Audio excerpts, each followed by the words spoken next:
Hi, I'm Femi OK, and you're in the stream. Today, as calls for a referendum about the monarchy grow, is Spain really ready to become a republic?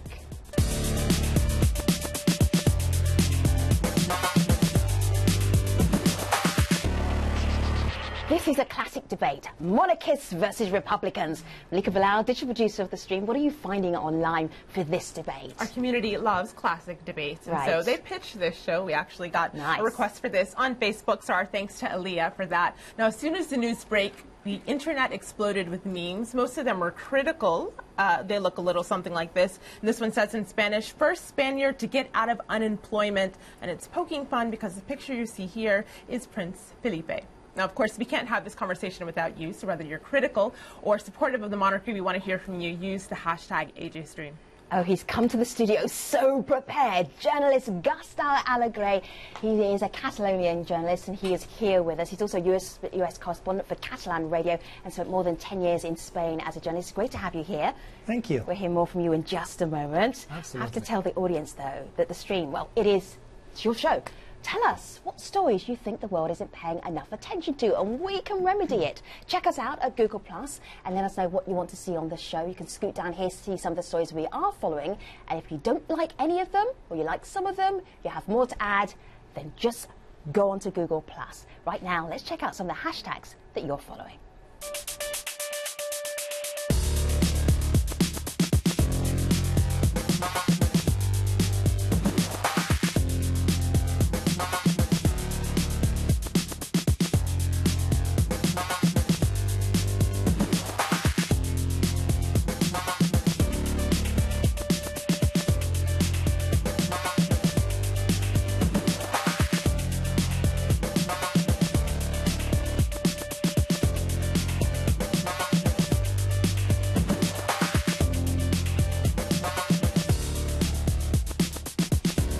Chants of down with the king continue to grow in Spain as thousands call for a referendum to bring about a republic. Now, many view King Juan Carlos's June the 2nd abdication to his son Felipe as a window of opportunity to rid the country of its constitutional monarchy. In power since dictator Francisco Franco's death in 1975, the king was lauded for ushering in democracy. But in recent years, the royals have lost popularity due to a number of family scandals. Many Spaniards feel disillusioned with the extravagant lifestyle of the royals, while they suffer through economic hardships, including youth unemployment, which right about now is around about 50%. So, as protests spread across Spain, what's to gain from putting an end to the monarchy?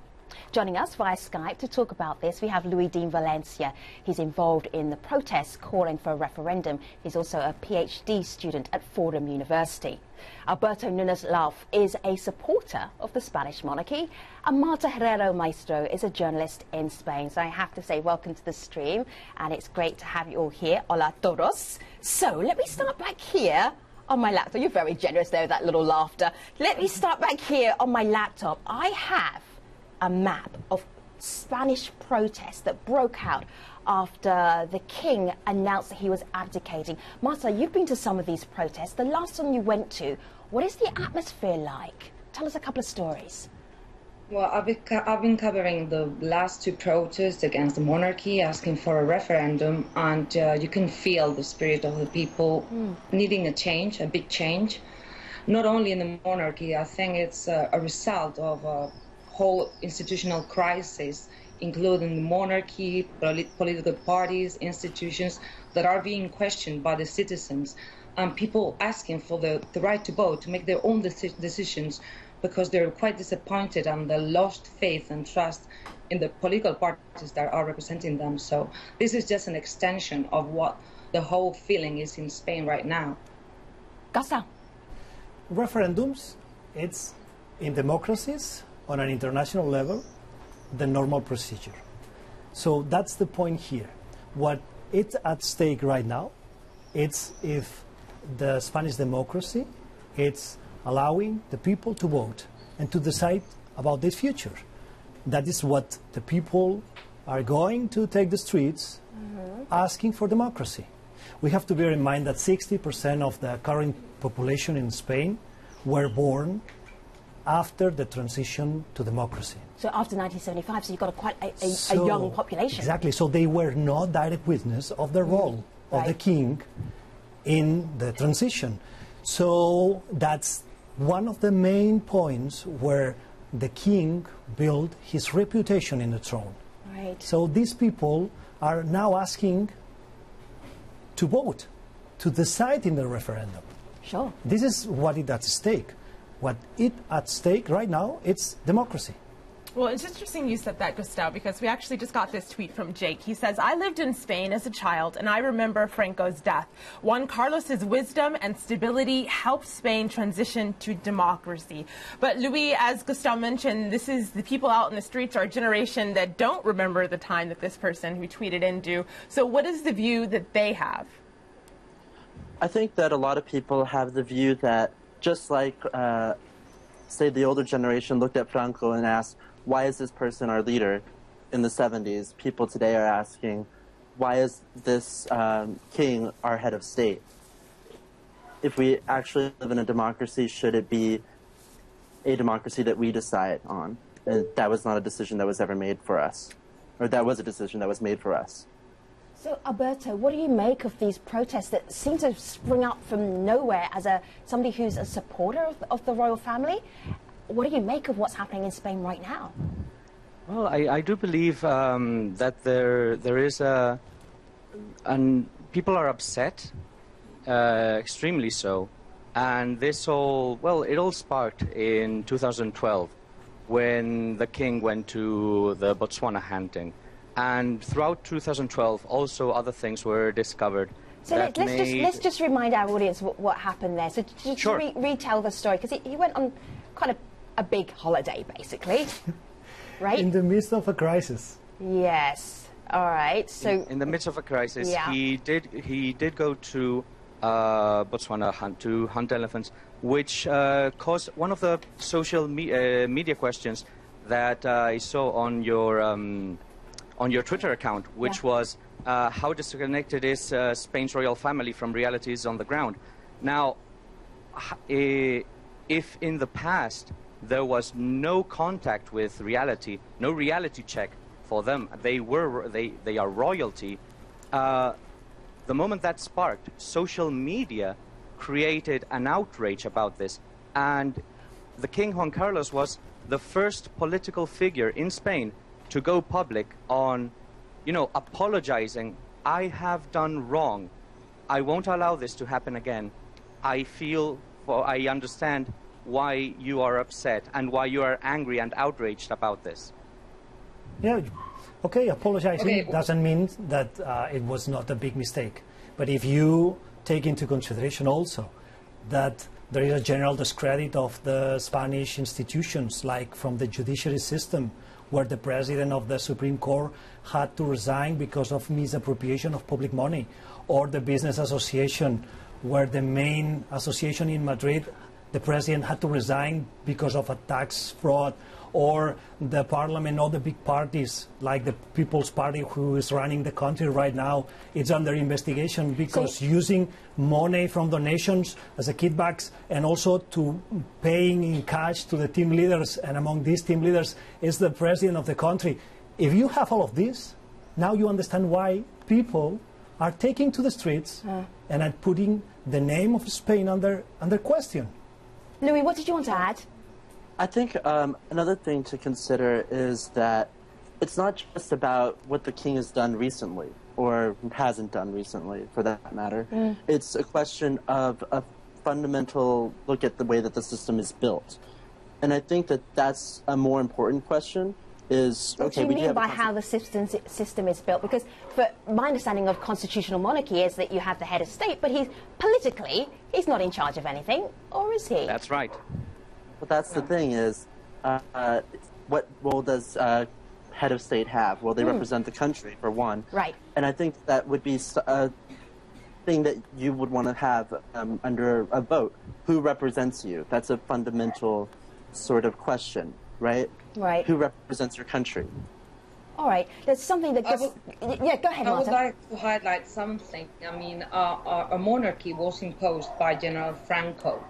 And we were sold by the media an ideal transition from dictatorship to democracy. And that idea, we all believed that it was the correct thing to do in that moment, but it was not so ideal. And we don't have to forget, he was imposed by a dictator. Absolutely. And now his son is going to inherit. I mean, there's no democracy in between the whole process. Okay, citizens won't be able to choose. That is their head. That is correct. He was chosen by General Franco to take over his place, but you might recall that fascists that still live today call him the king who broke his promise. He did promise to upkeep the rules of his fascist regime, and he broke that promise to give us that democracy. Right now, there are many fascists out there. Most of them are not anymore. They have passed away. I'm not but going to those go that in are a still political there. fight. It's just an issue to explain to the audience that they might don't understand where this monarchy is coming from, what the procedure was. I mean, I'm not going to go into a political fight, small fights about fascists or other regimes. I'm just telling the whole story. I do believe it's an important fight to mention, because we were in a fascist regime. And I think that actually is a really good point, because if you're talking about a fascist regime, okay, well, what's the better option? If we have a fascist regime or a constitutional monarchy, okay, I'll go with the constitutional monarchy because that is actually better than a fascist regime. But whenever you're trying to think about, okay, what other options are there? Okay, there's a republic. Okay, that should be another idea, because we've had republics in Spain before. Exploring options. Let me just explore the option of going to the community. Malika? I think that's a good option. So, of course, this is a conversation that's happening in Spain in Spanish. So we've translated this tweet for our audience. Fernando writes in, Spain is torn between regeneration and or maintaining the status quo in various areas. The abdication tries to reconcile both of those things. So, Gustavo, picking up on that, we also got this tweet that this kind of references something that Alberto mentioned a little bit earlier. Is the monarchy truly in touch with the current problems facing Spain's people? Do you believe that they're in touch? I really think that the Prince Felipe is well educated. He's a person who is smart. I think he has not the same people skills as his father. And in my opinion, he's a new face of the old establishment. Remember that here what we are talking about is the right to decide.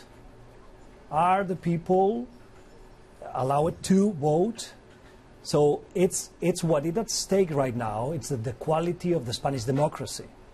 So we understand that history was as it was. I mean, we cannot change the history, but we can change the future.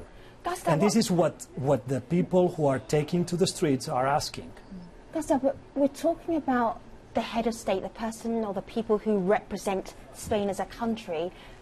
They, as a constitutional monarchy, do not affect the democracy in terms of the political process.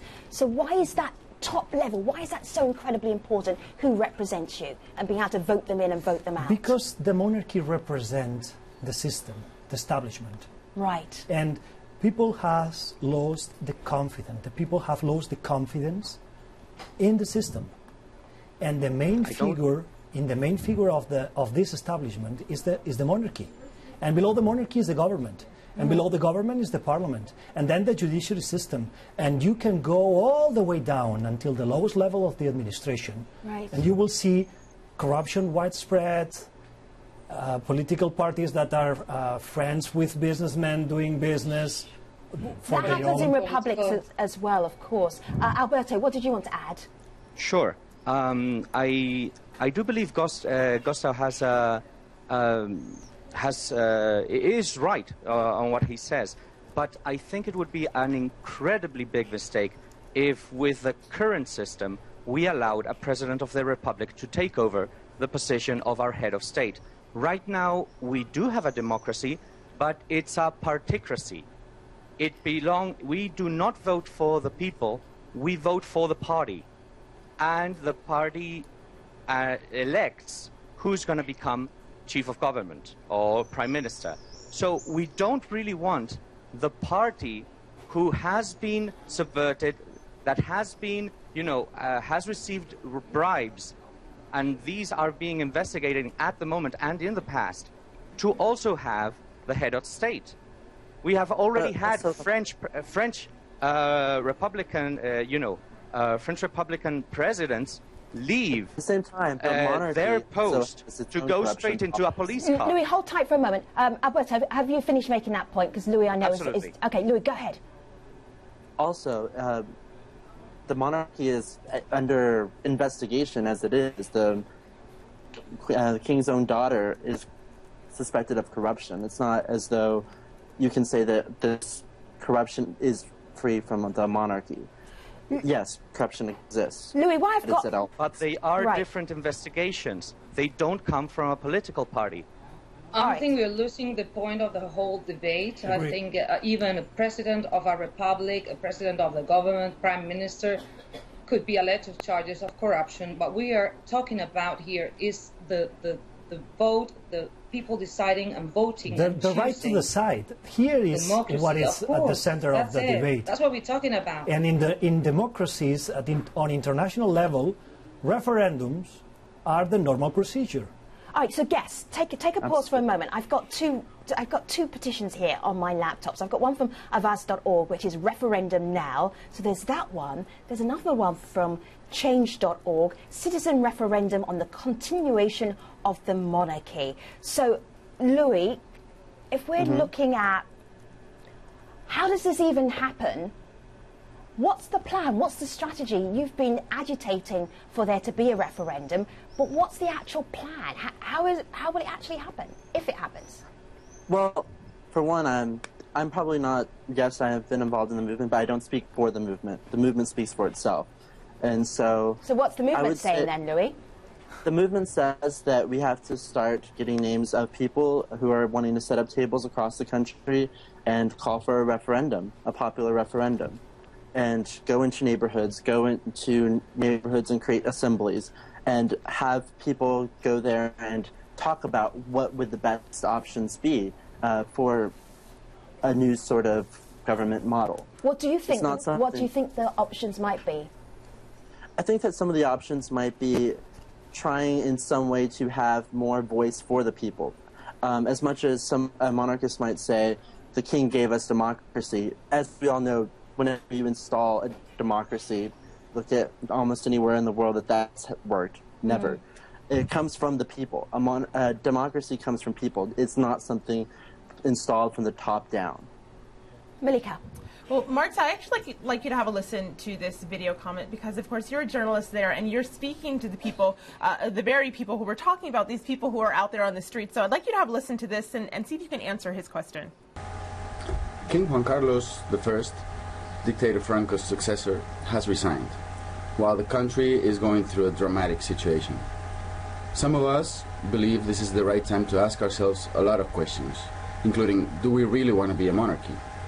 For me, this is part of a bigger process, one about the right to choose.